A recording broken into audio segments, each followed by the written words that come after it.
And welcome to the Sports Roundtable today, and glad you joined us. We're coming down to the end of the fall sports season, so we're seeing a lot of district tournaments get underway, especially with the fall sports and softball starting to wrap up the season in volleyball, and the football season starting to wind down as well, and had quite a few games last night throughout the area, and some pretty big games that are making implications in the district standings, which we'll get to as well later in our show. We've also got updated state rankings for the state of Missouri, and we're going to have Travis Quertermous along with us today to talk about these games from last night and other fall sports as well. So glad you joined us right here on the Sports Roundtable, which you can tune in each Saturday morning live at 10 a.m.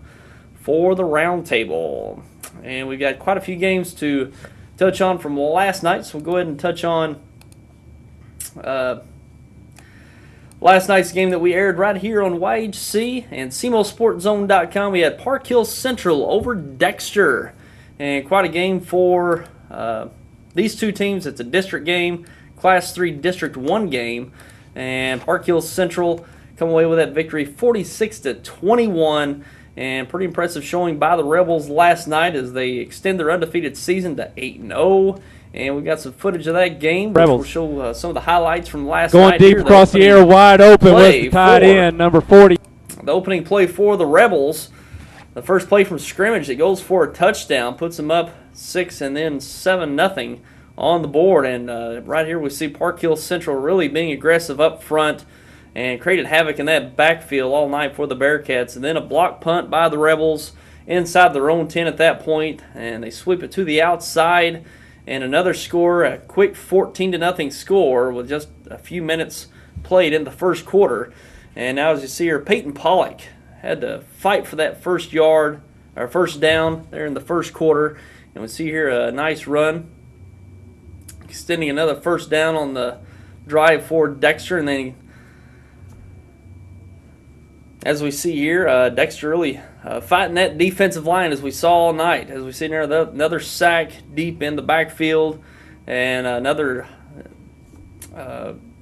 sack there by the Rebels, and a fumble given up. But the Bearcats get it back after another score from Park Hill Central. And here's one of the plays of the game. Ethan Stevens somehow comes down with a reception on the left sideline, and he's going to take it down the field. Almost gets the score, but gets it inside the 5-yard line for the Bearcats. And as we see here, a nice run by Peyton Pollock getting to the outside. He's going to score for the first score for the Bearcats, making that score 21-7. But on the ensuing kickoff, Park Hill Central gets a nice return, almost takes it all the way to the end zone, but he's going to get caught down the left sideline.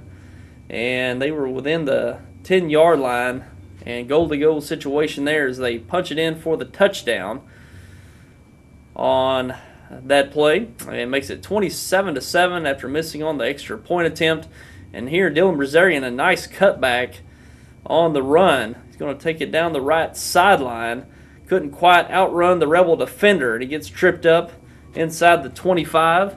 And as we see here, a nice throw out to Noah Kronk. He crosses the end zone for another score for the Bearcats, making it 27-14 at that point. And Park Hill Central now driving, gets a nice throw along the right sideline, a penalty on top of that play, puts it inside the 5, and Park Hill Central punches it in from that point, making it a 33-14. Missed out on that extra point, and now a double move along the left side and a perfect throw into the end zone, making it 40-14. And we see here in the third quarter, the last score for the Rebels, a nice throw and run for the touchdown, making it 46-14. And here in the last moments of the fourth quarter, Peyton Pollock gets loose, runs to the end zone, and scores their last score, making it 46-21. So Park Hill Central running away with that victory last night. A few turnovers or a few miscues by Dexter early on really put them behind. A quick score on that throw to the tight end, and also a block punt within their own 20. Dexter gave up a quick 14 points to the Rebels. Couldn't quite get back into that game at that point. But Park Hill Central, very efficient ball club, as they've always known to be. And there's no surprise they're one of the top-ranked teams in the state in Class 3, which we'll touch on those rankings a little later. I think they're ranked number 3 in the state in Class 3 and number 1 in their district in the standings so far. Extend their undefeated record to 8-0. So impressive season so far for Park Hills Central. And touching on some other games from the area, and a game that we recorded last night we'll show this weekend. Malden defeated Kennett soundly, 57-19. The Green Machine rolls once again, as they've done every week, which we reported here on the Roundtable. No problem for the Green Wave last night over Kennett. And also Sykeston over Solden, International Studies, 30-14. Sykeston answering with a victory last night, and certainly needing one for that Class 4 playoff coming up for Sykeston. And Portageville defeated Kelly soundly, 48-7. Jackson over Seckman, big, 55-0. No problem for the Indians last night. Scott City defeated Rosebud of Illinois, 28-12. No problem for the Scott City Rams. Also, Hillsborough over Poplar Bluff in a shootout, 53-43. Cameron Meisner, quarterback for the Poplar Bluff Mules, had a over 300-yard passing evening last night, and it was in a losing effort to Hillsborough, 53-43. Hillsborough, one of those teams to look out for in that Class 4 playoff coming up. They've put up quite a number of points so far this year. Also, Windsor over Perryville, 38-21. Fredericktown over New Madrid County Central, 36-6, and that was kind of a head-scratcher. Fredericktown at the bottom of that Class 1 district so far. New Madrid County Central having a few key victories so far this year, and I think they're around 6th in that standing, and taking quite a sizable loss to the Black Cats last night. St. Vincent over Grandview, 28-7.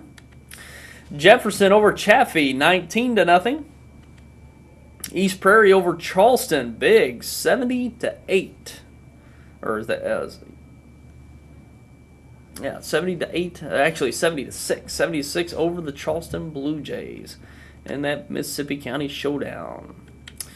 And also Chaminade over Cape Central, big, 40-0. That was probably the biggest head scratcher of them all last night.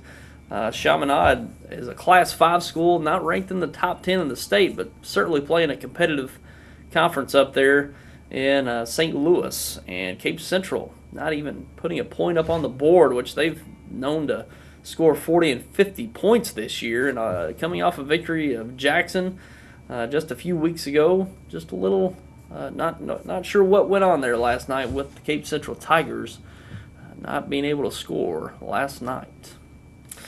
And also down in Northeast Arkansas, Piggott defeated Cedar Ridge 30-22. Big win for the Mohawks on the road. And also East Poinsett County defeating Rector, big, 42-0.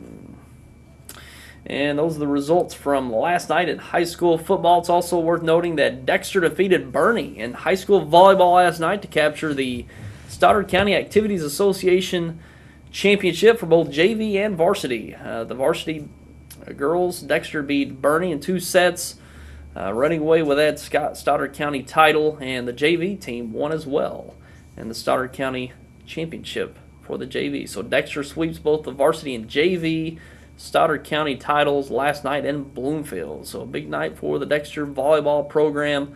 And Dexter, one of those teams this year, looking really strong. State-ranked team, and looking to make some noise in that Class 4 district this year. So congratulations to the Dexter Lady Bearcats winning those Stoddard County titles last night. And we're going to take a break and talk about more of these fall sports and get into the district standings for football as well as the state rankings for football and volleyball for this week. And we're going to take a break and be back with that coming up.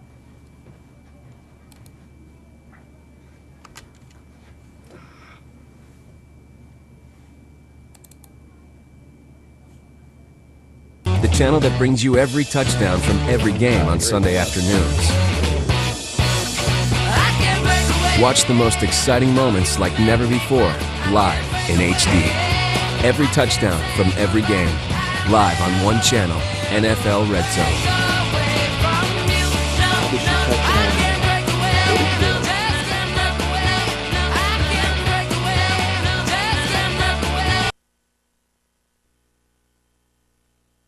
Always on the go?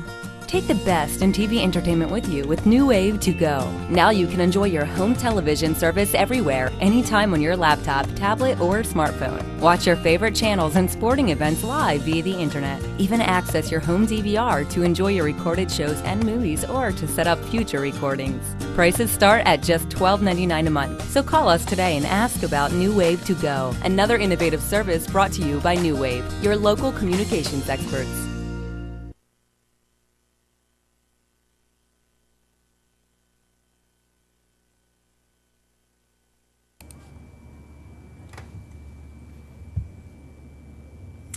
And we're back, and now along with Travis Quertermous and talking about some high school sports from last night and through the past weekend. Travis, a big night in high school football last night. Notably the game that we did, Park Hill Central and Dexter. Dexter had a chance to come up with a big win, push themselves up in the standings, to potentially get a home playoff football game. Fell short to the Park Hill Central Rebels, a very dominant team this year. Extend the record to 8-0, and they've barely had any close games this year. I think going back to week 1, I was talking to the Park Hill Central staff. They had a closer game with Soldan. I think they got Sullivan. Okay, maybe I got that wrong there. Sullivan had maybe an 8-point victory, 7-point victory over Sullivan. Their closest game of the season, yes. Yeah, so not many close games for the Park Hill Central Rebels this year. Dexter come up a little short last night. Well, they're ranked number 3 in Class 3 for a reason, and they certainly showed why last night.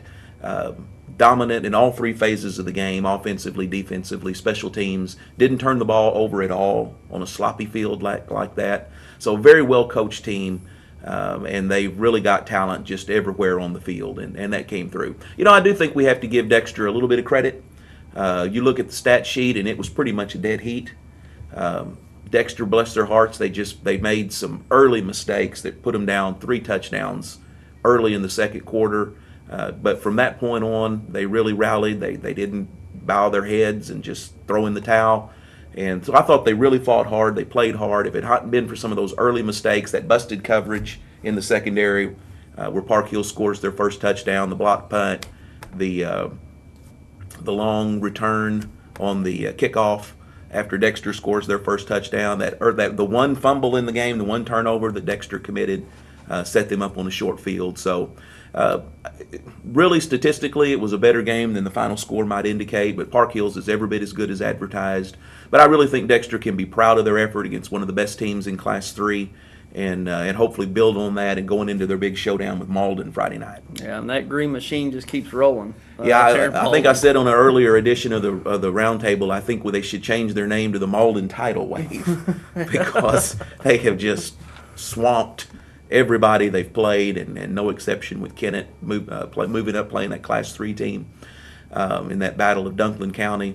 But Dexter will come to play Friday night. I think Dexter will be the best team they've played all year, especially on the defensive side of the football.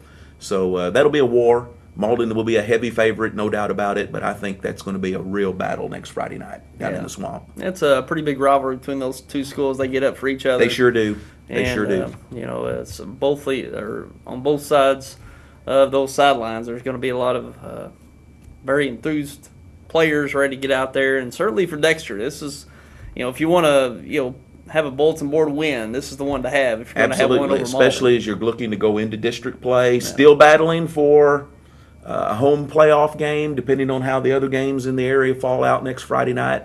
So Dexter's got a lot to play for. Malden's got that top seed sewed up in Class 2 District 1. So Dexter still has a lot to play for. Plus, a victory, you lose, you're one game under 500. You win, you're a game over 500. You beat one of the top teams in the state in Class 2. That gives you possibly get a home game in that first round of district play, and that's so important. So there's a lot on the line for Dexter Friday night. So you better believe they're going to come ready to play football. And if they can avoid Dexter, when they lose, the 4 games they've lost this year, we've seen them make mistakes early in the game that put them in a 2 or 3 touchdown hole. And then they fight back, but it's just not been enough to get out of that hole. Yeah. When they win, they come out aggressive, they play well, they play hard, and they build a lead. So I think a lot's going to depend on how Dexter comes out Friday night. If they come out, play well, they'll be in the game. If they let Malden get up 2 or 3 scores like they did Park Hills and Poplar Bluff and Caruthersville, it's going to be a long night for Dexter. Yeah. So, big game next week. Looking forward to Dexter and Malden. Going to be wrapping up the regular season next week after 9 games, heading into the playoffs, which we'll get to those standings, the way the playoffs look right now after this week. I want to remind you of the games that we'll be replaying this weekend. Park Hill Central and Dexter will be replaying Sunday at 4. Catch that replay. We'll have it uploaded to SeymourSportsZone.com as well this weekend.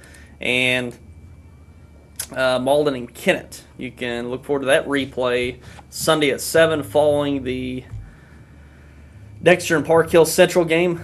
That'll be Sunday at 7 and Tuesday at 6:30. We'll have that uploaded online as well. So there's some of the games you can look forward to replaying here on YHC and uploaded to SeymourSportsZone.com. And let's get to some state rankings for this past week in high school football, starting out with Class 1, Valley Catholic, rolling still at number 1 as they've been all year at 7-0, coming into last night. And Cass Midway there at number 2 at 7-0. 3 is Western. I had a 2-way tie last week, but 3 is Western this week at 6-1. 4 Miller, 5 Osceola, 6 West Platte, 7 Hamilton Penny, 8 Marceline, 9 Jasper, and 10 Milan. I think we've had a little shuffle in that Class 1 ranking. I think Hamilton Penny fell down a little ways. Yeah, they must have taken a loss. They were ranked 2nd or 3rd last week, so they must have lost last and then taken a little bit of a tumble. I wasn't aware of that. Yeah. But really in Class 1, everybody's playing for 2nd place. Yeah. I mean, Valley Catholic is just that much better. They played West Strand earlier in the season. That one loss there, you see West Strand, Yeah. that's courtesy of Valley Catholic on a neutral field, and they beat him by like 5 touchdowns. Yeah. So, yeah. Valley Catholic will win their 13th state championship this year. Same story, different year. Exactly. Huh? Yeah. And Class 2, Lamar at number 1 as they've been all year. The 2-time defending state champs at 7-0 coming into last night. I'm sure they got the victory last night. I'm not sure who their opponent was, but doubt it at all. Wouldn't doubt it. Number 2, Stratford. 3, South Callaway. 4, East Buchanan. 5, Mountain View Liberty. 6, Lutheran North. 7, Lafayette County. 8, Malden, 9, Brookfield, and 10, Brentwood. A whole lot of undefeated teams there in Class 2. Yes. Only 2 teams in there that suffered a loss this year. Right. Of course, Lamar is the 2-time defending state champions. They've only been beaten 1 time in 2 years, and that took a Class 5 or 6 team to beat them, and they're rolling right along again this year. Interesting thing there is Stratford and Mountain View Liberty are in the same district, and they will play, the winner of that game will play Lamar in the quarterfinals. And that'll probably be the real Class 2 state championship. Malden's got a great shot, I think, to meet Lamar in the semifinals, the way the brackets stack up this year. But, yeah, I think just with Class 2, Class 1, it's Lamar and everybody else. Yeah. And Malden, it was a dominant season as they've had. They're only ranked number 8. And they've been stuck there at number 8 for a while, but that's because if you look at the schedule, somebody's got to lose for them. Somebody's got to lose for them to move up. And when Mountain View Liberty and Lutheran North are playing the schedules that they're playing, Mountain View Liberty, of course, out there in the Springfield area, Lutheran North up there in the St. Louis area. Lutheran North actually beat John Burroughs earlier this year and beat them pretty soundly. So when you've got teams like that ahead of you, it's just hard to move up. Yeah, and that's one thing about Malden, their conference they're playing in. You know, the competition that they're playing in their conference isn't on the par with some of those teams ahead of them, like you said. So they're not really getting those marquee wins. Exactly. That's really going to impress people across the state when it comes to those votes. Yeah, Malden's only really big victory this year has been over Caruthersville in terms of teams that normally make a lot of noise in Class 2. And that's not Malden's fault that they're just that much better than everybody else in their conference. They're playing the same schedule that they've played every year. They play some Class 3 teams. They played Kennett last night and beat them. They played New Madrid earlier in the year and beat them. They've got Dexter coming up, who's Class 3. So, your schedule is what it is. It just so happens to be the SEMO South Conference is just down this year, and Malden's just that much better than everybody else. But until someone ahead of you loses, it's just hard to move up, and there's just a logjam right now in Class 2. Yeah, I mean, they're certainly probably one of the more dominant teams in that top 10 right there. But like you said, some of the mainstays of the Southeast Missouri is Crothersville, Dexter, New Madrid. Usually victories over those schools will really turn heads, but Right. this year with some of those teams having losing records, it's hard to really stand out. Exactly. They probably don't have too many wins against teams with winning records this year. Yeah, like I said, I think their marquee victory this year so far has been the big win over Crothersville. Yeah, and Crothersville right around the 500 mark. Yeah, they're 5-3 after defeating Hayti last night. So, but again, you can't hold Malden responsible for. Yeah, they're doing their part. There you go, exactly. They're putting them away early. So. They're doing what they have to do, what they need to do. Yeah. And I think they're going to make it all the way to the semifinals. And so they'll end up when it's all said and done. I think they'll be ranked in the top 4 in Class 2. Yeah, very good team, Malden. And moving on to Class 3, Maryville on top at number 1.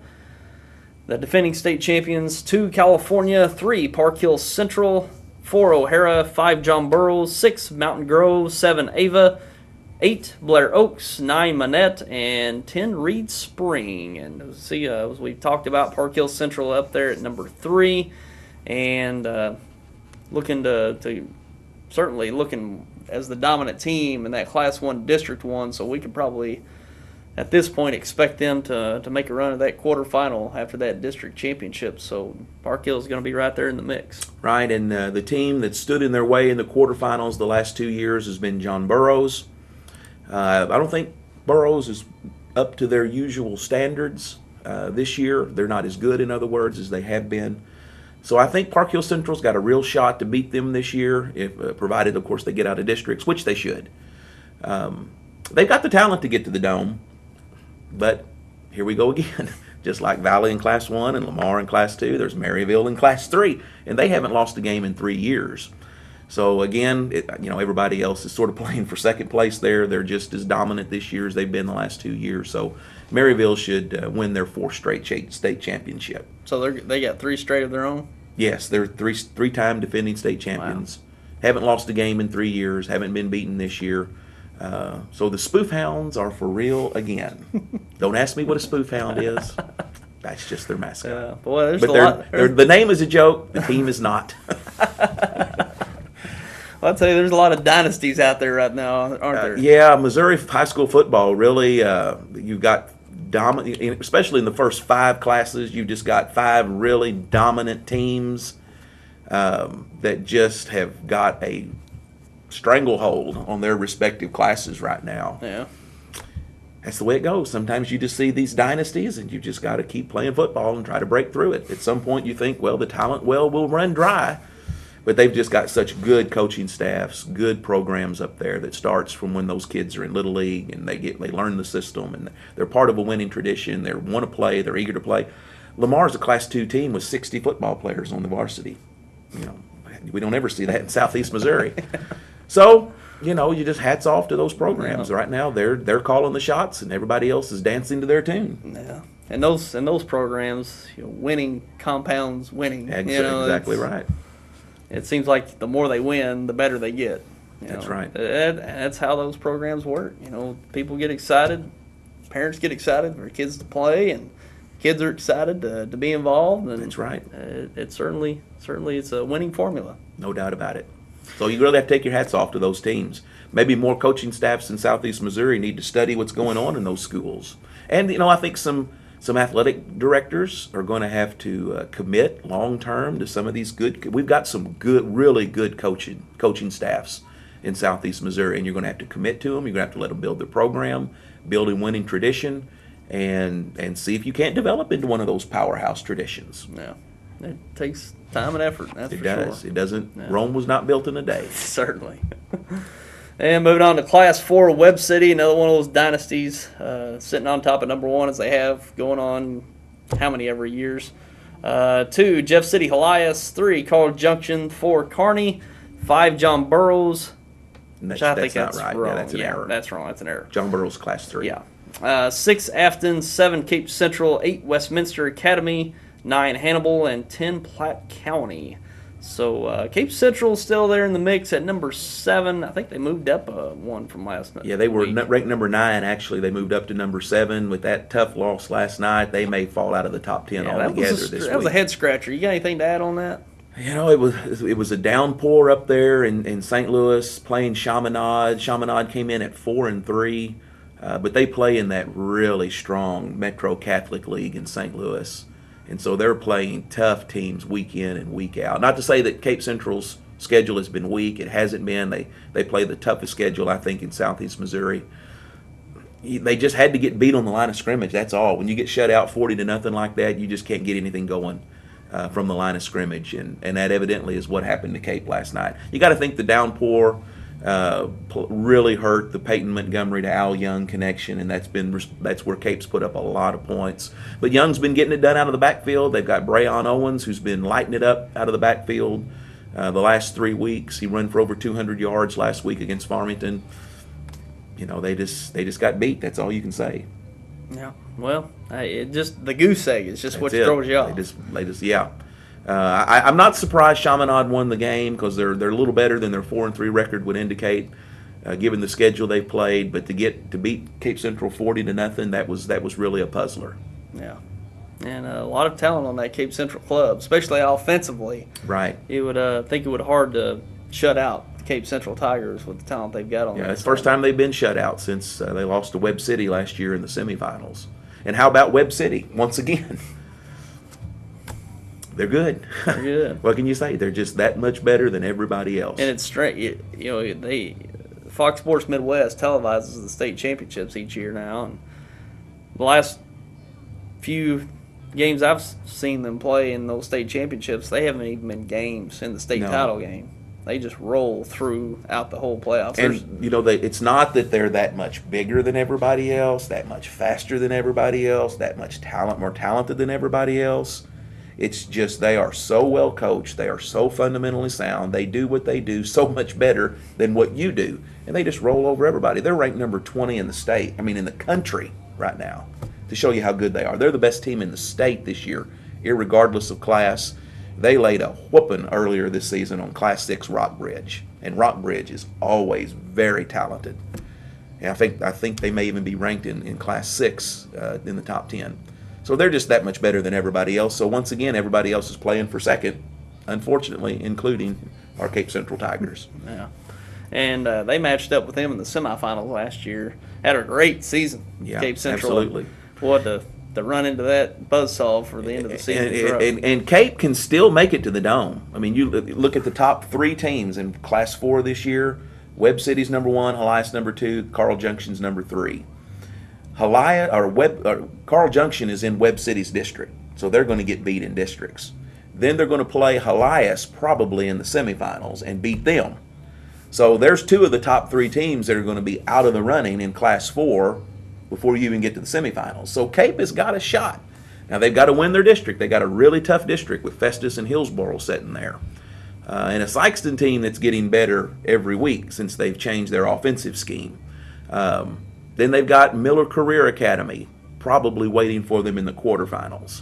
And they're undefeated. They're ranked in the top 10. It's probably Miller Career Academy that should be there at in Class 4 instead of John Burroughs there. Yeah. So they're undefeated, and they're coming to the pit to play Jackson Friday night, and that should be a barn burner. Mm-hmm. That'll be the best team that Jackson's played all year, I believe.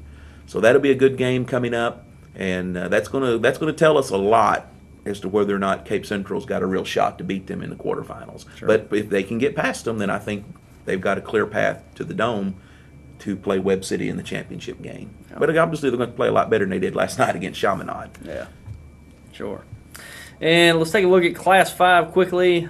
Fort Osage at number 1, 2 Webster Groves, 3 Staley, 4 Winnetonka, 5 Willard, 6 Park Hill, 7 Jackson, 8 Liberty North, 9 Fort Zumwalt North, and 10 Carthage. And we saw Jackson up there as high as, number 2 in the state in Class 5? At one point before their loss to Cape, Took that loss to Cape, tumbled down, and now at number 7. So they're still in strong position and still got a good season on their hands. A big victory last night over Seckman. Right. Shut them Seckman is out. Class 6. They're not a very good Class 6 team, but they just really rolled over them and made a real statement. Jackson will probably have to beat Vianney again to claim their district championship, but they are going to have home field throughout. They pretty well got that number 1 spot sewed up, unless they just really come out and lay an egg against Miller Career this Friday night, which I don't anticipate they'll do. But Webster Groves, that number 2 ranked team in the state, looms probably in the quarterfinals. And they beat Jackson last year in the quarters. In fact, I think they beat Jackson the last 2 years in the quarterfinals, haven't they? I might be wrong there. I know they definitely beat them last year. So that'll be a tough challenge. But Jackson, no doubt, has got the talent to get to the Dome. I think Fort Osage is the prohibitive favorite there to win the state championship in Class 5. But Jackson has got the talent, no doubt about it. If there's one team in SEMO that can really break through and win a state championship, besides Valley Catholic, of course, it's going to be Jackson. Yeah, and Jackson, very good team. Can't really just count them out after that Cape Central loss. Cape Central's right there in the mix as one of the best teams around. So Jackson's going to be a force to be reckoned with going forward there in Class 5 once no doubt again about this it. year. And we've been talking about these district standings, so let's go ahead and get to those current standings. These do reflect last night's games. So this is after 8 weeks of the season.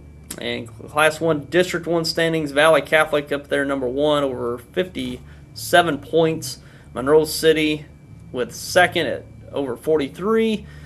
Mark Twain, number 3, 4, Barrett Academy, 5, St. Vincent, 6, Crystal City, 7, Louisiana, and 8, Chaffee. So there's your top 8 teams in Class 1 for the standings. And, taking a look at, Valley Catholic, they're going to easily come away with that first seed. Monroe City and Mark Twain's the second and third. And when your third team's 3 and 5, no more winning teams after the first 2 seeds. Not a very competitive district there. And look at the spread in points between Valley Catholic and Monroe City. 14 points. It's just unheard of. Yeah, you just might as well go ahead and crown Valley the district champion. I think the only sort of tough game Valley's going to have between them and the Dome is going to be probably Thayer in the quarterfinals. Thayer used to be in this district, and now they're in District 2, where they'll probably win that district. So poor Chaffee. Well, I can the tell you, consolation prize is a first-round matchup with Valley Catholic. Yeah, Good luck. Coming into this season, a lot of district changes, classification changes rather. Right. You see Hayti and Portageville get out of that Class 1, and I don't think they're too sad about that, even going up to Class 2. Right. They'll be able to compete for a district title probably easier. Not necessarily this year with Malden being right there, at the top of the mountain. On a year-to-year basis, on average, they'll probably be able to compete better in the Class 2 district than the Class 1 there with Valley Catholic. So. I think it'd be nice, of course, given they're such a small private Catholic school there in St. Genevieve, it's probably never going to happen. But I would really love to see them move up to Class 2. Can you imagine Valley and Lamar? And by the way, they've got a 2-2 schedule. They're going to play each other next year and the next year after that. Really? So, yeah, I think I'm going to have to get up there to St. Genevieve and watch that game when Valley hosts Lamar. That will be a great game. So something to look forward to for next year, they got that SEMO series fans. Absolutely. Kicking off next year. They will start next year. Don't know if it's going to be a home and home thing or if they're going to try to play that on a neutral site. But hats off to Valley for stepping up, and they've taken a little bit of criticism. They play in a very weak I-55 conference, and they've taken a little heat from that. They do schedule well out of conference. They schedule big teams like St. Gen and Potosi and. But this is really a step up. Man, that's going to be one of the games of the year next year, wherever it's played.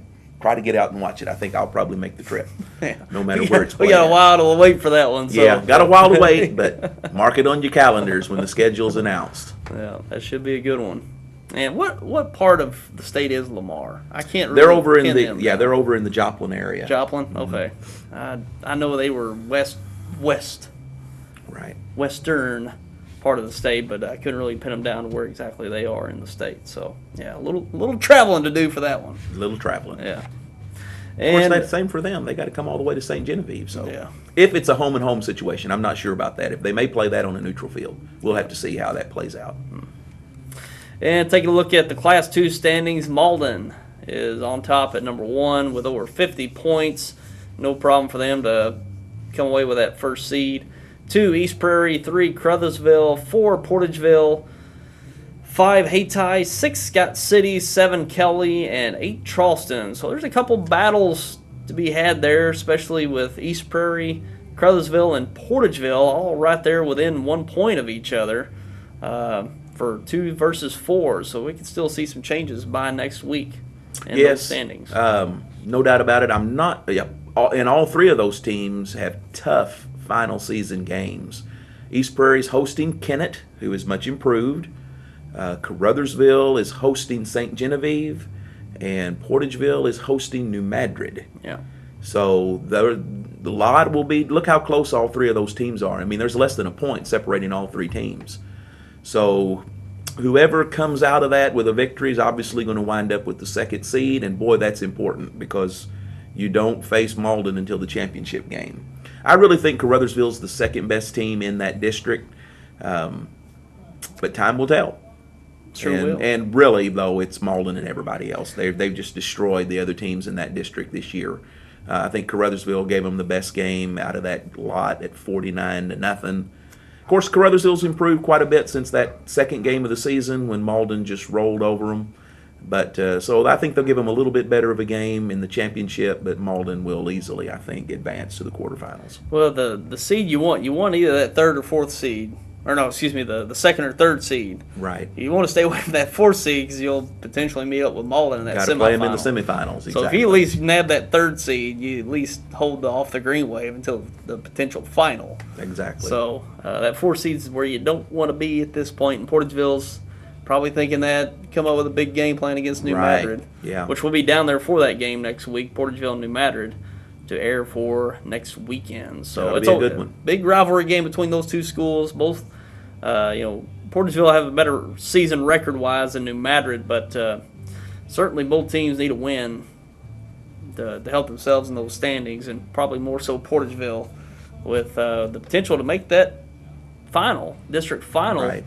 But which will most definitely be Malden in this case. So this is probably one of the more competitive districts here in Class 2. Right there, the 2, 3, and 4 seeds up for grabs next week. Hayti has a bye the final week of the season, so their district standing's not going to change unless Scott City should happen to win their regular season finale and leapfrog them into number 5. But the bottom half of that district, I think, is fairly weak. So, but Malden, I think, will. And look, they've got a 13-point lead over the 2nd place East Prairie team, whom they demolished earlier in the season. So, yeah, this is Malden definitely the king of the mountain in this district. Yeah, certainly. So we'll see how that plays out next week. Should be fun to watch how those 2nd through 4th seeds come out. And moving on to Class 3 districts, Park Hill Central at number 1 with over 53 points. Potosi at number 2 with over 42. St. Pius out of Festus at 6-2 at number 3. 4 St. Genevieve, 5 Dexter, 6 Kennett, 7 Fredericktown, and 8 New Madrid County Central. We've seen some shakeups in this one on the bottom half. New Madrid County Central was ahead of Fredericktown, but that loss to them moves Fredericktown up, and not any change through the top 6, if I have that correct. No, I think that's. I think New Madrid actually was number 6 last week, and then after they got hammered by Fredericktown last night, they've fallen all the way to the bottom. Kennett was 7, I believe, weren't they? Yeah, I think Kennett has moved up. Of course, Park Hill Central is very clearly the team to beat in this district. Seeds 2, 3, 4, and 5 probably not going to change, except, of course, Dexter needs to win, and they need the teams above them to lose in order to have a shot to move up into that top 4 and get a home game in the first round of districts. Now, Pius is going to lose Friday night because they play Valley Catholic. Yeah. I'm not sure who Potosi has on the schedule. St. Genevieve travels down to Crothersville, and that'll be 2 pretty evenly matched teams there. So, if Dexter can pull off the upset and the teams above them can lose, I mean, they're within striking distance here of a top 4 seed. That first game they lost to St. Genevieve, a game they really let get away, is just really coming back to bite Dexter in the hind end here at the end of the season. Tell you the team that could really come out of this setting kind of pretty is Kennett at number 6. St. Pius's schedule is 6-2. They're the number 3 seed, but they've beat up on a lot of Class 1 and Class 2 teams in their conference this year. So their record is a little bit inflated, and I think Kennett could go up there and beat them in round 1. So being the 6th seed may not be just a terrible spot to play in. Who does Kennett have next week? Kennett goes to East Prairie next week, and that's a winnable game for the Indians. Yeah. East Prairie's got a 6-2 record, but they've only beaten one team with a winning record, and that's Portageville. I'm wondering, I haven't really kept up with these points, how much change that can make from week to week, depending on who you beat and who another team loses to. Dexter's going to have an uphill fight with Malden, yes. And that's going to be a lesser opponent, Class 2, so they're going to take some hit on the points there potentially. And Kennett beating East Prairie, even though they're a class smaller. Are they Class 2? East Prairie's Class 2? Class 2, yes. And, say if Kennett gets a win there, they're going to gain some points. Are they in striking distance of Dexter there? I don't know what kind of variance I don't think so, because Dexter won the head-to-head. I mean, Dexter would have to, so that will kick in there since Dexter beat if it finishes this way, 5-6. Well, let's just say Dexter falls to 6 and Kennett would rise to 5. It's not even an appeal process this year. It's just automatically you win the head-to-head. You against the team seated above you, the seeds flip-flop. Yeah. Now, it's a really complicated mathematical formula, and very much like the old BCS. You're not penalized for playing down. You are rewarded for playing up. You're rewarded if you win, obviously, and you're rewarded if you win big. If you win by 13 or more points, you're rewarded. If you lose by more than 13, you're penalized.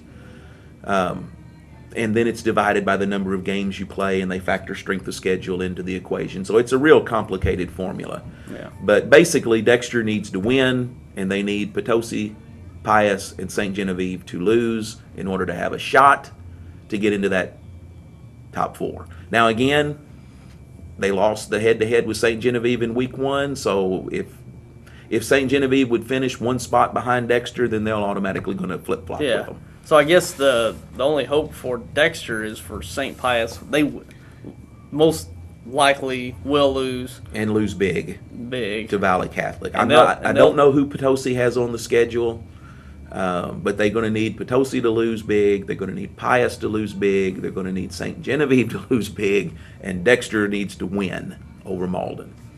So it's an uphill battle for sure for the Bearcats. In all likelihood, they're going to go back to St. Genevieve for a rematch with the Dragons, but that's still a winnable game for Dexter. Yeah, so another rematch there with St. Genevieve, likely at this point if everything holds up.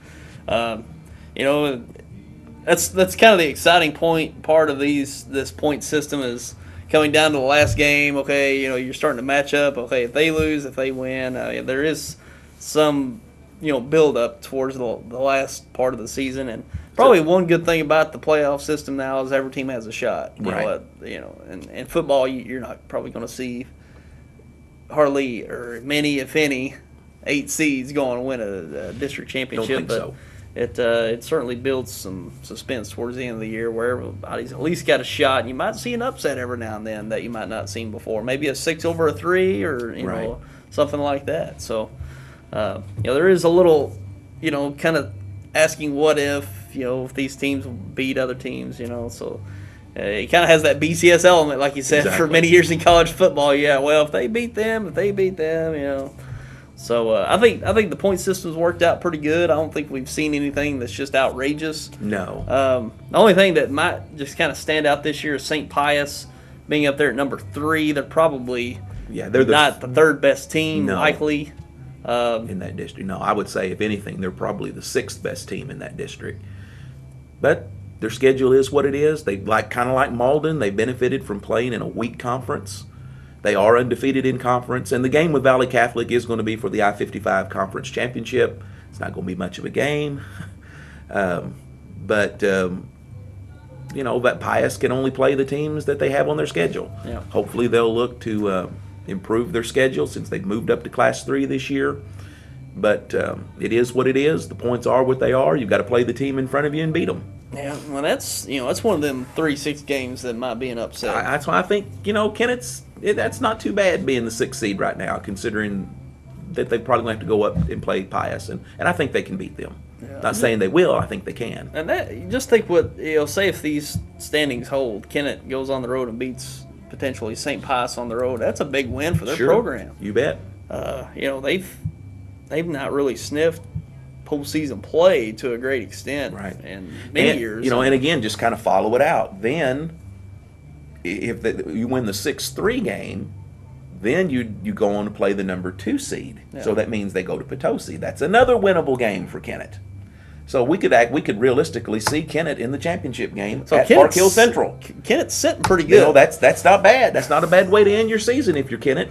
Looking at where they've been the last 10 years. Yeah, they've got a more favorable position than, say, Dexter. Dexter's got, if everything, let's just say it holds next week to where it is right now, Dexter's got to go on the road to St. Gen, which is a tough game. Right. Which Kennett's, as the looks of it, they got an easier game with St. Pius on the road. Then you play Park Hills in the semifinals.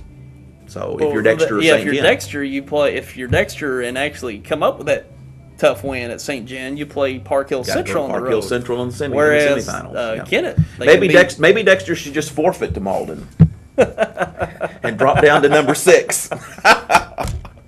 I don't think Coach Peden will go for that, though. No, but now that you look at it, it's a better road to go at number 6 than it is number 5. That's just how it's going to work out if everything holds as is. So Coach Pixley down there probably thinking, hey, we'll just sit here at number 6. we'll beat East Prairie and take our number 6 seed to St. Pius. Yeah. I wouldn't be too unhappy with that if I was Coach Pixley. Certainly. So, that's just how it's going to work out. So Kennett Kennett's looking good. I think they took a loss last night to Malden, but you take a look back a few weeks ago at Dexter.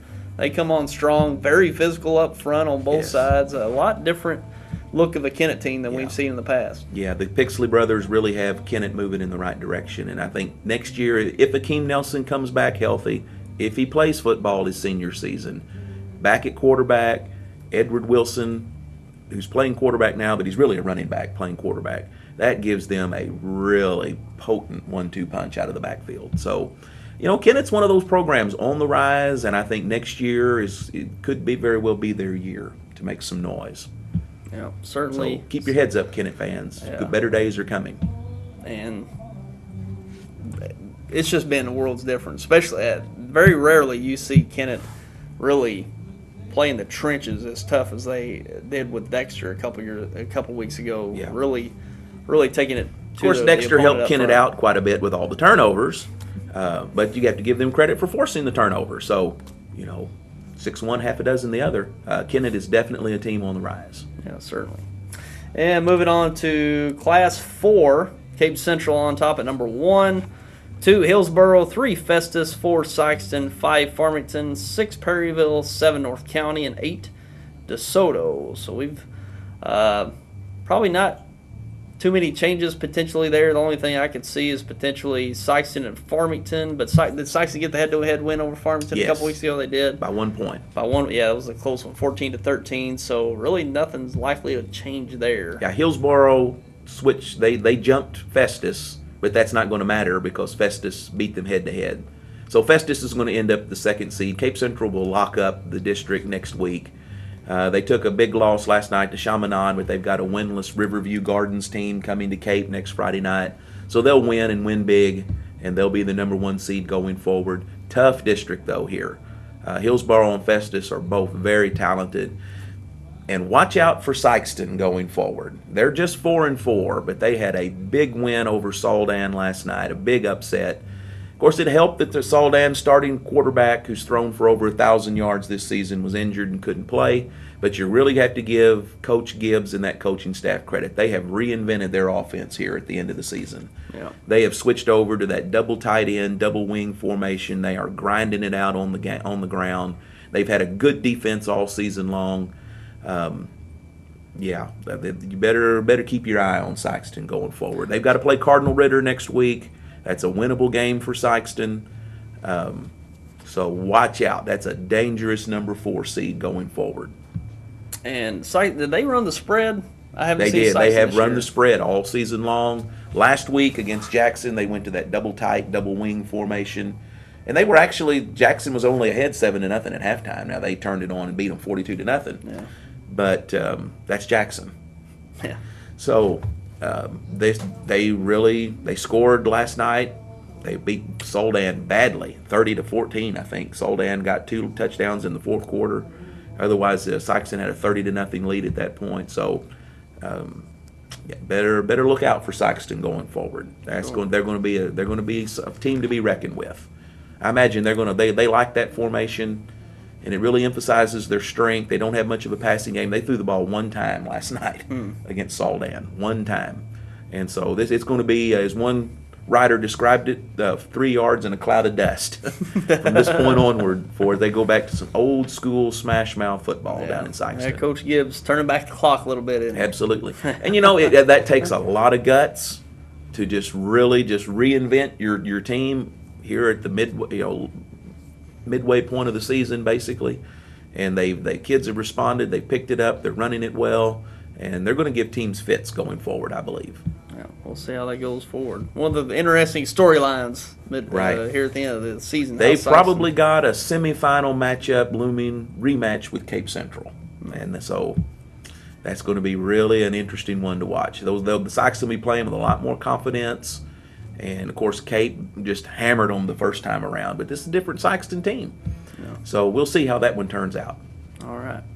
And in Class 5, Jackson on top at number 1, which likely will keep that. 2, Vianney. 3, Parkway South. 4, Oakville. 5, Fox. 6, Rockwood Summit. And 7, Poplar Bluff. Only 7 teams, so I guess Jackson's going to get a first-round bye. Right. And we'll have 3 first-round matchups, and that would be, I think it's Parkway. Would it be? No, it would be. How would that match up? Would that be Oakville and Fox? The winner would take on. Jackson. Right, exactly, and that shouldn't be much of a problem for Jackson to win either of those games at home.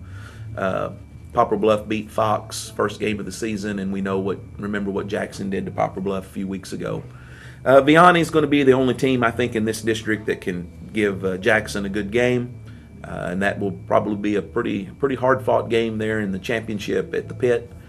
Jackson's got a really interesting game this week coming up as Class 4 unbeaten state-ranked Miller Career comes to town. Jackson should win that game, but it's going to be a tough, hard-fought game. Probably the best team Jackson's played all year long. So that won't be easy, but they should win their district. And then probably got Webster Groves waiting in the quarters. Yeah, that's competitive football there. Absolutely. Class 5. It's, Jackson's had probably some of the best teams that's ever come through Southeast Missouri, and they've got as far as the semifinal round in the last decade or so. But, that Class 5 is just a different animal once it gets up into those big schools. They've got the talent to get to the Dome this year and play Fort. We're probably going to play Fort Osage in the championship game, but they've got a tough teams ahead of them. Can't look forward, and they got to beat Miller Career. I mean, that's first up. That doesn't have any playoff implications for Jackson, but if they can't beat Miller Career, then it's going to be tough for them going forward. Yeah. But I think they will, and I think they're going to make a lot of noise in the playoffs. Yeah. So coming in the last week, this next week's the last week of the regular season, week 9, and after that, the 10th game for these teams is the first round of an 18 tournament, single elimination. So certainly got that winner take all, loser goes home dynamic from the 10th week on. So it's going to be very exciting. A lot of great games on tap here in week 9. A lot left on the line. A lot of district standings to be decided.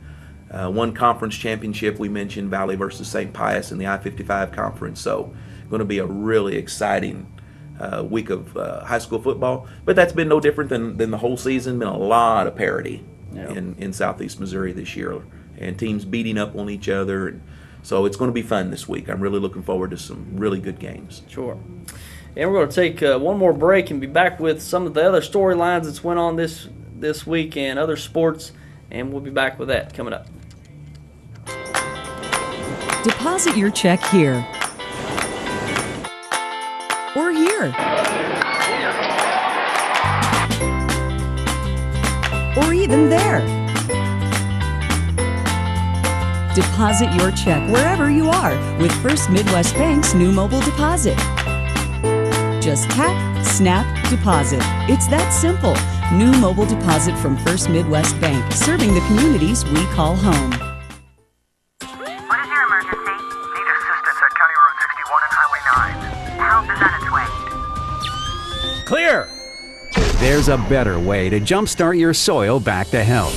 Apply Endzone to protect and increase nitrogen efficiency without killing bacteria. Apply Prevent to increase phosphorus availability and reduce fixation. Better yet, use them both to get more from your fertilizer investment and see higher potential yields. Ag Explorer, your prescription for healthy soil. You want to see me, sweetie? Hello, Daddy. Have a seat, please. I need my own DVR. I work hard around here. When I get free time, I like to unwind to Good Luck Charlie. Hey, no problem, no problem. We just got the boss from New Wave. Now we can record up to 6 shows at once. 6 shows at once? Someone's gunning for a promotion. The boss from New Wave. Make TV work for you. Call 1-888-8-NEW-WAVE today.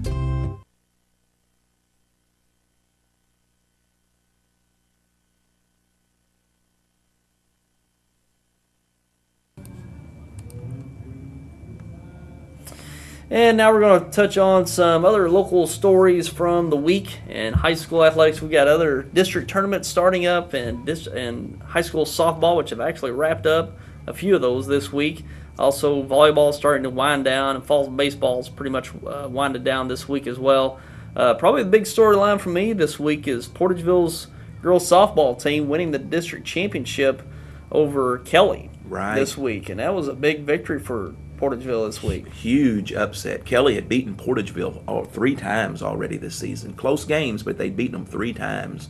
And that game was scoreless, I think, going into the last inning, and Portageville hit a 2-run homer off Kelly's best pitcher, Alexis Dock, and got the win. And their first ever district championship, so congratulations to the Lady Bulldogs. And beating Kelly, who's been to the Final Four, 3 times in a row, just the dominant team in girls softball in Southeast Missouri, and they got it done, and hats off to them. Congratulations. Yep, certainly a big victory for them, and that was probably the story of the week other than football for this year. And Kelly's right, like you said, dominant team in Southeast Missouri, and for Portageville to lose to them 3 times and then overcome them in the championship, big story. And pitch a shutout, hold that powerful Lady Hawks offense scoreless. Yep.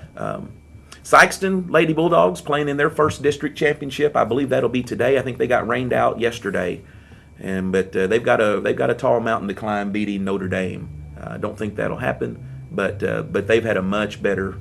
They had a losing record last year, and to advance to their first district championship, that's a big step forward for the Lady Bulldogs at Sykeston, and so congratulations to them as well. Now is that Class 4?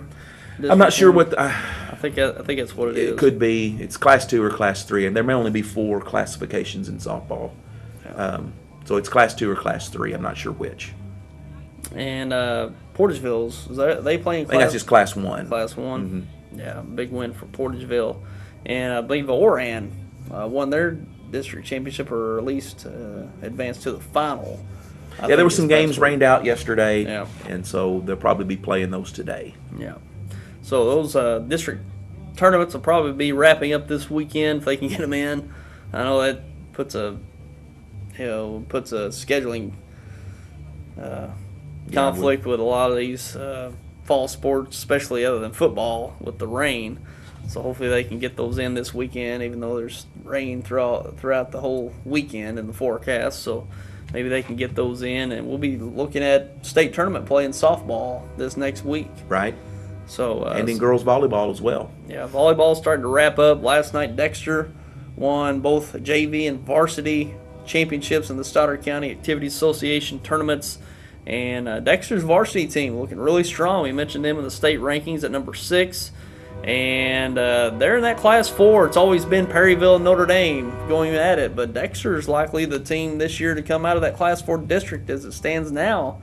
So Dexter might have a postseason berth this year in state tournament play. I really think they should. They've won 20 in a row. They went undefeated in SCAA conference play. They've beaten Notre Dame twice. They've beaten Perryville already this year also. So they should come out of their district and advance in the state playoffs. And we've got several girls volleyball teams that should make some noise in the state tournament this year. Leopold, Bernie. So there's a lot of good teams coming. A lot of good girls volleyball teams here in Southeast Missouri. Sure. Yeah, Leopold's had a strong season, so might see quite a few teams advance in state tournament play. Valley Catholic as well, very good team. So a lot of good volleyball waiting. Yep. So they'll be starting their district tournament play pretty soon. This coming week, yes. Yeah. So and Dexter will host the district tournament this year. So let's turn out and support them, Dexter. Yeah, we'll see how that plays out this next week in district tournament play. And also taking a look at fall baseball. They're pretty much starting to wrap up, which they don't have sanctioned district state tournament play for the fall. It's in the spring, but Cooter come away with that notable Campbell Fall Classic tournament over Bernie. The September Showdown, I think they call that. Yeah. And hats off to Cooter. Yeah, Cooter. Not much change there. They're always so strong in baseball. They got a strong baseball program. Newsflash. So, and Bernie's been right up there. Bernie was very impressive. That looks really promising for both teams in the spring. So look forward to those teams doing well. And, of course, some of the other traditional powers, your Clearwaters, your Neelyvilles, your East Carter counties, they've all done very well here in fall baseball. Yeah. So fall baseball is pretty much wrapped up. I know I think East Carter won their conference tournament just a few days ago. They beat Neelyville, I think it was, to win the Ozark Foothills Conference out there. So pretty much fall baseball is wrapped up. Usually as they enter in October, they wrap that up. So it gets pretty cold once it's October. That's one thing I never like playing baseball in the cold. Yeah, it's not meant to be played in the cold. So fall baseball's wrapping up. So we're pretty much entering into postseason play here in the next week and the week after for football. Girls tennis had their district play last week, and the Kennett Lady Indians, as they normally do, won their district rather handily, and they've sent several girls on to play in the state tournament. So we'll hopefully follow their progress, and they maybe bring home a few championships. Yeah, very strong program there. They've done well. Year in, year out, the Lady Indians are usually the team to beat here in Southeast Missouri in girls tennis. Yeah. And maybe just before we go off the show, just give you a few other probably college stories. SEMO football. Well, they've really had a strong year, beat some nationally ranked teams. Southeastern Louisiana, I think, was ranked 3rd in the country. Yes. Beat Tennessee State last week in the OVC, which were ranked 21st. And as I believe it, SEMO's actually ranked this week. Back in the top 25, ranked number 23, first time since 2010. So a lot of enthusiasm, and they've been getting it done with a lot of key players injured. Paul McRoberts, the star wide receiver from Caruthersville, has been out. They do get one of their leading rushers back today against Murray State, who was injured in the Kansas game. But they've got some other starters on the defensive side of the football that either will not play or that are injured. But they should beat Murray State this week, I would think. And how about Coach Matukowicz? Boy, he and his staff have come in there and just turned SEMO upside down. This is basically the same football team that won 3 football games last year, and they've already won 4. And will win more games than that going forward. And that's just going to do wonders for recruiting. And so the future looks very bright there in Southeast Missouri, at Southeast Missouri State.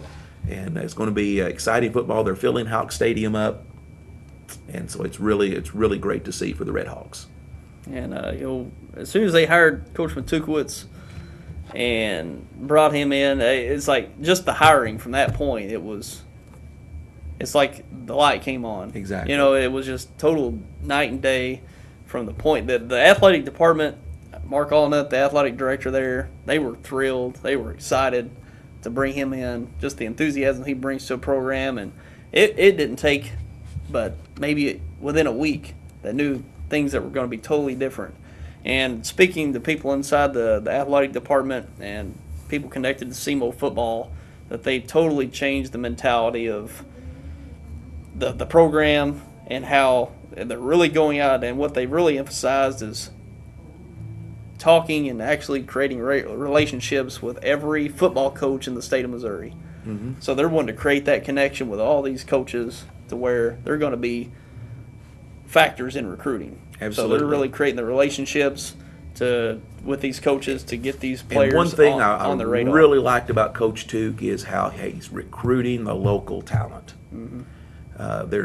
There are probably at least, my math might be a little wrong here, there are about 10 local Southeast Missouri football players on Southeast. Now, they're not playing a lot because most of them are freshmen and sophomores. But look at Paul McRoberts, Linus McFerrin, doing a great job at running back. Who's the other young man from Caruthersville that's getting his name escapes me at the moment, but he's having a great season. They've already made a scholarship offer to Dante Vandeven, the very talented quarterback from Jackson. They've already extended a scholarship offer to Al Young, the very talented wide receiver and defensive back from Cape Central, even though he's just a junior. So I really like how they're recruiting. They're keeping the local talent in the area. And they're going to do a lot better recruiting in St. Louis, a lot better recruiting in Kansas City, and over in Joplin and Springfield. I really like the way the direction this program is headed. Very exciting. Yeah. And as you said, it started from day one. Just a different energy, a different buzz. You talk, all of the football players, when they're interviewed, they talk about how different it is. And like I said, this is the same football team that won basically 3 games last year. They graduated very few players off that team. And probably not as strong, with some of these key players. And all the injuries, and they just keep winning. And that's a testament to Coach Matukowicz and his coaching staff. Hats off to AD Mark Allnut. He made a great hire there. And they're not just going to be good this year, just not the typical flash in the pan, once every decade good SEMO football team that we've seen for 30 years.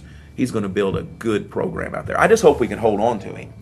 That's my only concern. That's the thing with college football anymore. There are going to be some larger programs. If he puts 2 or 3 really solid football teams together, go to the playoffs, win some conference championships, they're going to want to hire him away. So that's that's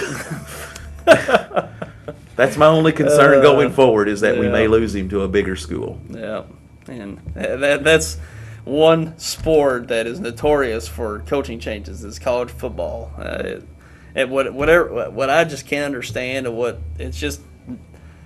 it's so normal now that it's normalized. You see these big coaches, these kind of smaller tier programs, kind of not the big programs, but the second tier programs that make it to a bowl game, and the coach is gone. He got hired by a new school to a bigger and better. Doesn't even coach in the bowl game. I'm sure they preach to their players, and of course everybody talks about players' dedication, playing for the team, all out. Then the coach, first chance he gets for another job, he's gone. Don't even. And you can't blame him. No, and you can't blame them. It's a bigger, better opportunity. It's a much bigger paycheck. And not only that, just how college football is constructed. You got such a long playoff system, and then the coaches that either leave or get fired. These schools need to be hiring coaches quick for the sake of recruiting. Right.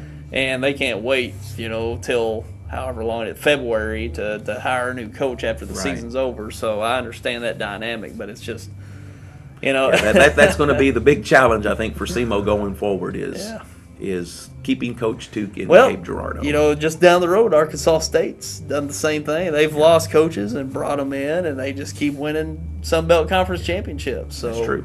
Got a great AD there in Mark Allnut, and he's. I think as long as we have him in Cape Girardeau, he's going to put winning teams on the field, and just about competitive teams in every sport. Yeah, I think he's been the biggest. Absolutely. It's like a domino effect. Once they hired him, it just sent a domino across the athletic department of more competitive teams, better coaching hires across the board, and I think it started with him. I agree, 100%. He came from the Mizzou athletic department, and he kind of has the feel of how athletic department's going to be run, and a lot of times it's hard for administrators in those positions to really adjust, even coaches to adjust from your Division I big program to a mid-major type subdivision team, Right. such as SEMO, and especially dealing with a football program at SEMO that's really struggled in its history. So there's a big adjustment there. You can't just go, okay, he's been at a Division I program, he can get it done at a smaller school. It doesn't necessarily work that way. But Right. Coach Allen, or athletic director Mark Allen's really made that transition well. I think that's exactly right. Another benefit that's going to help SEMO as well in terms of recruiting and fielding winning teams, and if you have to fill a coaching vacancy, it makes it a little easier there too. The more you win, the more the boosters and the alumni association and just attendance at the gate, you have more money in your program, you can upgrade your facilities. And I think everybody pretty well knows SEMO needs a major upgrade in terms of their facilities.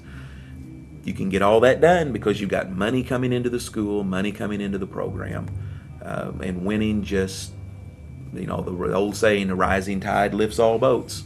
And so there's just a really bright future ahead for SEMO football. Sure. And it's exciting, exciting to look forward to the SEMO game each week as they win and continue to win. And now you see a national ranking. You're filling up Houck Stadium every week, and well, that's good to see. Yeah, it sure is. And down the way, Arkansas State's competitive once again this year, so we've really got some good college football around. Absolutely. With Arkansas State down the road and SEMO right up the way. So. And Mizzou having another good season. Well, they laid an egg against Indiana at home, but they got a big game against Georgia coming in, and we caught a break with Todd Gurley, their Heisman contending running back, getting suspended indefinitely. Georgia doesn't have much of a passing game, so Mizzou should win that game at home. And if they're going to be in the mix in the SEC West, or East rather, they're going to have to get this done today at home. Yeah. So very exciting college football season so far. We've seen some turnover in that SEC conference. We're seeing, the Mississippi schools, Ole Miss, Mississippi State. When was the last time Ole Miss and Mississippi State were both ranked in the top 10? When was the last time they both had a winning record? Yeah, absolutely. What a crazy season in NCAA college football this year. I mean, you got half of the top 10 lost last week. And that's not going to be the last time that happens either. Yeah. Florida State has been winning, but they haven't looked like the Florida State of last year. If anybody, I just don't see anybody. Can we keep talking about who's going to be the best one-loss team going into the playoffs? I think everybody's going to have one loss going in. Florida State may run the table, but Jameis Winston may not. He's being investigated yet again. Yeah. That's a distraction. If he doesn't finish the season at quarterback, they probably don't go undefeated. I don't think anybody in the SEC is going to be undefeated this year. Auburn or Mississippi State, ranked 2 and 3, one of those teams is going to lose today. Week in, week out, other than Vanderbilt, any SEC team is capable of defeating the other. It's going to make it hard on crazy. The Big 12 is the same. You got TCU and Baylor playing today. They're undefeated, top 10, but one of those two teams is going to lose. Nobody's coming out of the Big 12 undefeated. Nobody's coming out of the Big 10 undefeated. Nobody's coming out of the Pac-12 undefeated. I don't believe Arizona's really, I think, the only undefeated team. They got USC today, and they're the underdog. So, wow, just going to be. Can you imagine how that selection process is going to be? Yeah, I think I would already resign from that. We might see some of those resignations on that ticker on ESPN. You think? Just pick the names out of a hat. Just put the top 10 in there. Pick 4 names out of a hat and just really, I mean, it's just wow, so much parity. Just we've had crazy. so much. How much fun is that? Yeah, we've had so much controversy over the BCS not having a playoff, and now we have this playoff and all this chaos. And it's going to be more controversial than ever. Man. So at least they're going to settle it on the field, though. Instead of letting the computers determine who gets to play in the BCS championship game. Sure, so it's a step up. Hopefully, at some point, we get an 8-team playoff. But yeah, it's what a crazy year, and then the NFL is no different. No undefeated teams in the NFL, and we're only into week 6. Yeah, that's been strange. No undefeated teams. So. Look at it. New England looks like the worst team in football, and then they turn around and just blow Cincinnati off the field. I mean, it's that way week in and week out. Yeah. The Rams could very well turn around and run San Francisco off the field Monday night. The Rams gave San Francisco Philadelphia a nice game last week, but. So, I mean, the Rams have been on the cusp of winning a couple games here this year. So, the NFL, again, just so much parity, and week in and week out, it's just so unpredictable. I mean, there's just absolutely no way to predict who's going to be in the That's Super Bowl. That's good for college football, though. And good for the NFL, too. You know, for so long we've seen LSU and Alabama just kind of Florida State just dominate everything. And it's not going to be that way this year. Yeah. No. You may have a couple of 2-loss teams playing for the national championship. There's just so much parity. Yeah. I'll be shocked if we have any undefeated teams playing in the national championship game this year. Yeah. Getting a lot more competitive out there. These programs are starting to come about. That's true. You know, I think, you know, the day, well, I don't know if that's necessarily the case that Saban just dominating the recruiting. I think it's going to be a little bit more spread out now. You bet. These programs are really coming along. Sure. I mean, Ole Miss has really recruited well. Coach Hugh Freeze has done a great job. They may have had, if they didn't have, I don't remember exactly, if they didn't have the top-ranked recruiting class, they were right there at the top. So, you know, and even a team like Mizzou, you know, they win back-to-back SEC East championships, and that says a lot to recruits. Yeah. You know, come up to Columbia. We can play. We can win. We can get you to the NFL. And so just so much parity, and that's going to continue going forward. I think the day of dynasties like Alabama in college football, that's pretty well done. Yeah. So we'll see. Makes it exciting, though, going forward. So, Travis, good to have you along with us today. Always a pleasure. Very Mizzou exciting. should be playing now. Yeah, probably getting underway anytime now. And sorry about that. I cut us off a little early there. You know, good to have you on today. It's getting very Always exciting. a pleasure. Exciting time of the year. Boy, and did a little round ball. Around the corner. Yeah, so it's coming up. So we got some football still yet, some fall sports to wrap up, and a very exciting year this year. It's going to be fun to watch going forward as we end the season here in the next month. So actually, there's quite a bit of time left in football. We got all the way to the end of November. So a lot of district games yet to be played, Certainly. and an exciting final week here. Boy, just some huge games with Malden versus Dexter, and Valley versus St. Pius, and Caruthersville versus St. Genevieve, Sykeston versus Cardinal Ritter, Jackson versus Miller Career Academy, New Madrid versus Portageville. Boy, just a lot of really good football games coming up, and a lot yet to be decided. So tune in. It's going to be an exciting week of high school sports. Certainly. And that'll do it for us this week. We appreciate you for tuning in as always. We'll see you next week right here on the Roundtable. Until then, have yourself a great week. Take care, everyone.